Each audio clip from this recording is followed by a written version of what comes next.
Hi, everyone. Welcome to the Modern Family Podcast with me, MKN. Today, let's discuss what to do when you want to leave your abusive relationship or marriage. What do you do? Yes, we've said that when you're in an abusive relationship, you need to go. We've spoken about why you need to go. But what do you do?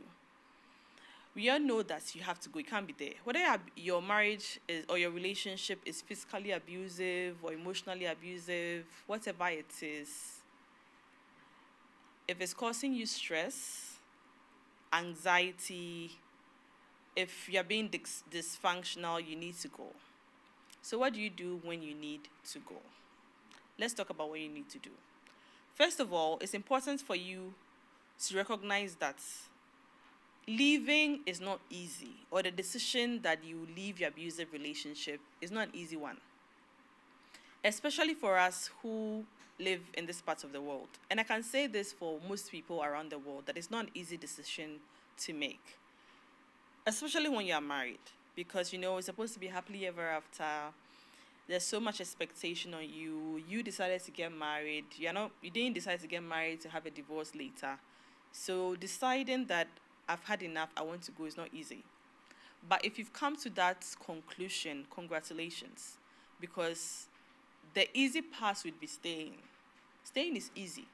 Because staying, that's what you know. That's what you're used to. That's what is comfortable. Even though, yes, the abuse is an uncomfortable situation. But staying is easy. Leaving is hard. So if you decide that you want to leave, congratulations. But you are not alone. Know that you are not alone. A lot of women go through, or a lot of people go through abuse and abusive relationship, abusive marriages, and they tend to want to stay. They justify staying with a lot of reasons. Some will say my kids, some will say I don't have anywhere to go, some will say what will people say, etc., etc. But when you go through that mono debate with yourself or with whoever is helping you, and you decide that you want to leave, congratulations. Know that you are not alone. You're not the first to leave. You're not going to be the last. You're not going to cause any earthquake when you leave. Like, the world is still going to move ahead. Probably you have a better life when you leave. So congratulations. And the second thing is that you need to be safe. Because being in an abusive relationship or abusive marriage, there's the concern for safety. So when you decide that you need to go, you need an exit plan. You need a safety plan. You need your exit strategy. So you need to do things in a way that your safety is paramount. You are safeguarding yourself. You're not putting yourself in more danger. Because when you put yourself in more danger, you probably intensify the abuse. So you need to go. One of the reasons why you need to go is so that the intensity of the abuse will reduce. Like I always say, abuse doesn't stop when you leave. It only takes a different form.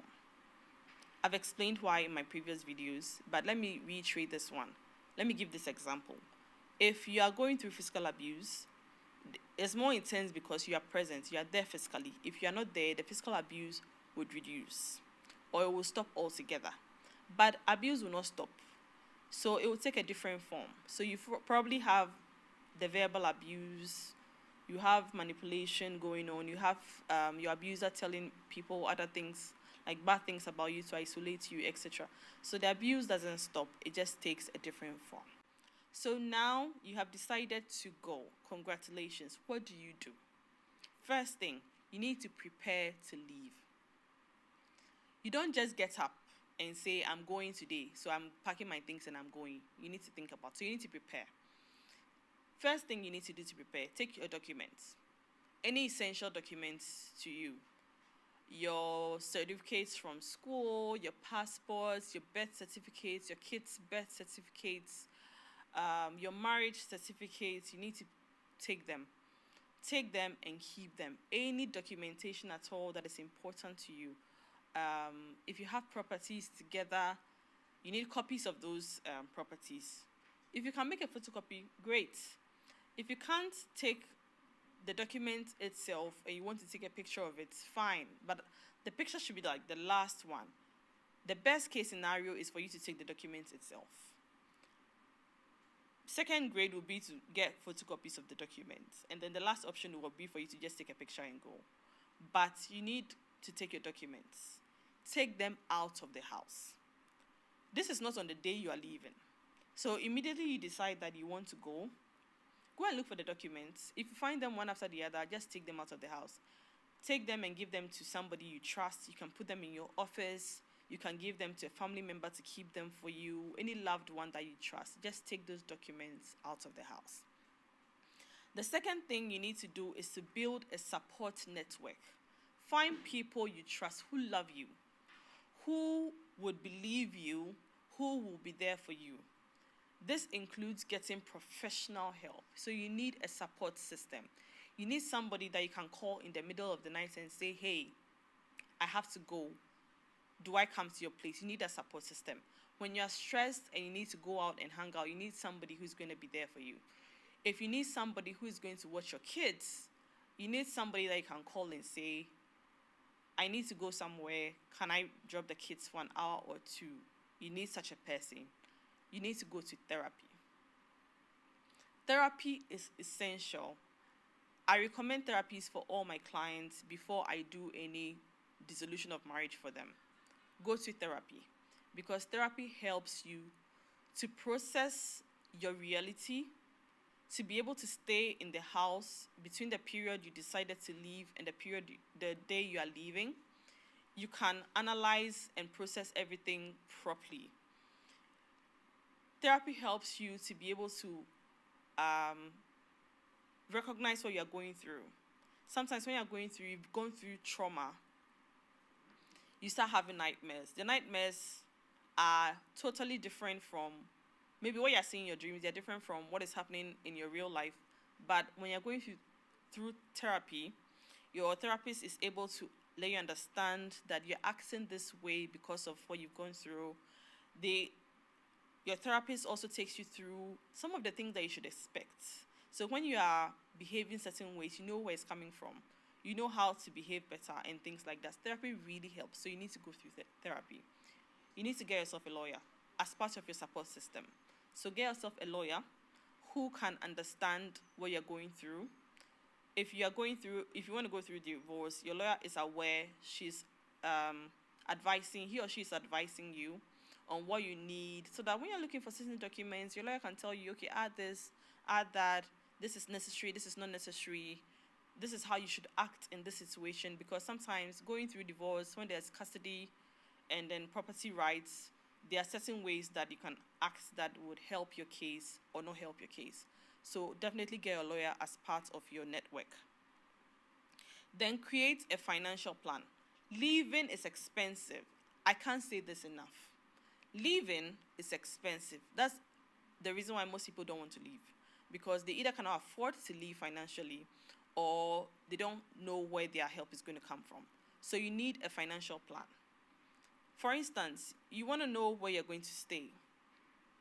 It's going to cost money. If you want to rent a place, can you afford it? If you can't afford it right now, probably you're employed. You want to save a few months so that you can get your own space. How many months do you need to save? That's a plan. So if you need to save maybe 3-4 months before you can leave, that's the plan. Now, I'm not saying that if you need 4 months savings to leave, you must necessarily be in the space of 4 months. Sometimes the situation is such that you cannot live there for 4 months. Sometimes you can. So that's also the plan, but you need a plan. So definitely save the money.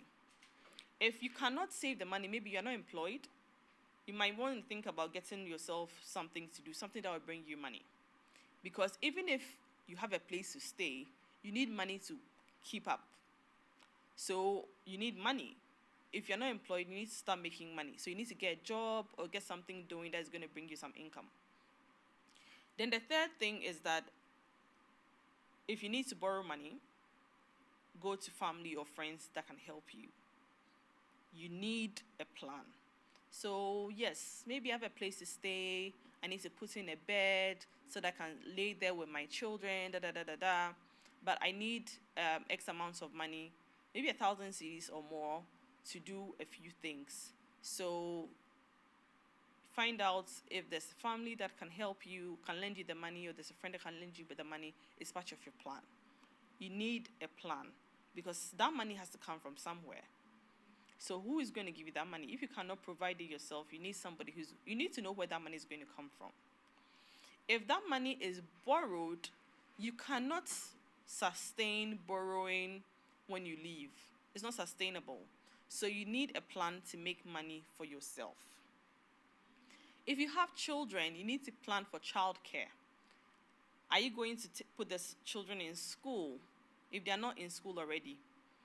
If you're going to go away to work, who can help you to take care of the kids when you're not around? The day you're going to leave, for instance, the children need to be somewhere. You need to make a plan for childcare. So that also needs to be planned for. Now, leaving itself. It is important in most cases where the marriage or the relationship is an abusive one, that your abuser doesn't know beforehand that you're going to leave. It's very important. This is because they don't want you to leave. So if you tell them you're going to leave, if you say, tomorrow I'm going to leave, next month I'm leaving, I'm looking for a place, I'll leave you, those things. No, don't do that. Don't do that. All this strategy, now I'm going to do a different video to talk about your plan, your exit plan itself. But for now, we're just talking about what you need to do. You don't need to tell them. In fact, don't tell them. Because when you tell them, they will interfere with your plan. And if your plan fails, you don't go. If your plan fails and you go, you might not be able to sustain your life when you leave, and you end up coming back and going and coming back and going. So no, don't let them know, because they are either going to love bomb you to thinking that they've changed for you to not leave and you stay, or they'll be violent or more abusive to make sure that they hinder you going. They're going to hurt you physically or emotionally so that you don't go. If they feel you have the economic power, they'll take it away from you because they know that you need money to go so that you don't go. Whatever it is, they're going to cause some distraction to make sure that your plan fails. You don't go. So please definitely not tell them. Now you need to plan on what day that leaving is going to be. Who is going to be there to help you? For instance, you need to put things down as they happen, document them. I already said get legal help, get psychological help as well. And then prioritize self-care. Self-care includes getting psychological therapy for yourself before you leave. And then find something that you love that is fun. And then do it. When eventually you leave, you find that there's this huge weight that has left your shoulders. You've been able to go, it's successful. You can start a new life. So before you even leave, you can start thinking about the new life you're going to start. How is that going to be? You get to choose now. You get to do things on your own terms. These are nice things to think about. These are nice things that you can do. Sometimes starting over means starting in a one-bedroom, and that is okay. Sometimes starting over means starting in a small area. You only have one bed. That is okay. Sometimes starting over means starting small. Today you have a bed, tomorrow you can get a couch, the next day you can get a fridge, and that is okay. Remember that your peace of mind, your well-being is paramount, and that is the most important thing. If you're healthy, everybody's going to be fine. If you have children, as long as you are okay, your children will be okay. And so don't be afraid to leave and start small. You will grow. You will be fine. As long as you take care of yourself, you prioritize yourself, you love yourself, you will be fine. So these are the things that you need to do when you decide that you want to leave your abusive relationship or your abusive marriage. I hope you've learned something out of it. I hope it helps you. I hope this video helps you. If there's anybody that you think that needs this video, please feel free and share it to this video. And thank you so much for watching today. See you in the next video. Bye.